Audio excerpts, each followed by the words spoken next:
ফ্রান্সে ইউনূস সরকারের বিরুদ্ধে বিক্ষোভ, স্থানীয়দের প্রতিবাদ। প্যারিসে 16 ফেব্রুয়ারি ইউনূস সরকারের বিরুদ্ধে বিক্ষোভ, স্থানীয়দের প্রতিবাদ অনুষ্ঠিত হয়।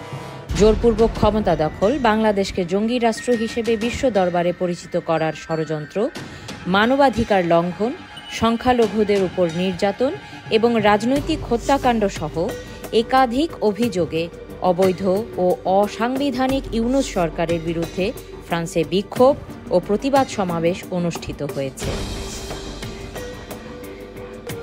ফ্রান্সে আওয়ামী লীগ ও এর সহযোগী অঙ্গ সংগঠনের আয়োজনে প্যারিসের ঐতিহাসিক রিপাবলিক চত্বরে এই বিক্ষোভ অনুষ্ঠিত হয়। বিক্ষোভে বক্তারা ইউনূস সরকারের নানা অনিয়ম ও দমনমূলক কর্মকাণ্ডের বিরুদ্ধে প্রতিবাদ জানান এবং আন্তর্জাতিক সম্প্রদায়ের দৃষ্টি আকর্ষণ করেন।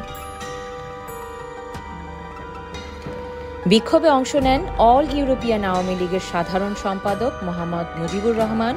সমাবেশের সভাপতিত্ব করেন ফ্রান্স আওয়ামী লীগের সভাপতি এম.এ. কাশেম এবং সঞ্চালনা করেন সাধারণ সম্পাদক দিলওয়ার হোসেন কয়েস। বিক্ষোভকারীরা ইউনূসের ছবি মাটিতে ফেলে পা দিয়ে আঘাত ও লাথি মেরে নিজেদের ক্ষোভ প্রকাশ করেন। স্থানীয় ফরাসিরাও এই বিক্ষোভে সংহতি জানিয়ে অংশগ্রহণ করেন। বক্তারা বলেন, বাংলাদেশের জনগণের মত প্রকাশের অধিকার রুদ্ধ করা হয়েছে, বিচার বহির্ভূত হত্যাকাণ্ড বৃদ্ধি পেয়েছে এবং রাজনৈতিক প্রতিপক্ষদের দমন করতে নানা ষড়যন্ত্র চলছে। তারা আন্তর্জাতিক সম্প্রদায়কে বাংলাদেশে গণতন্ত্র পুনরুদ্ধারের কার্যকর ভূমিকা রাখার আহ্বান জানান।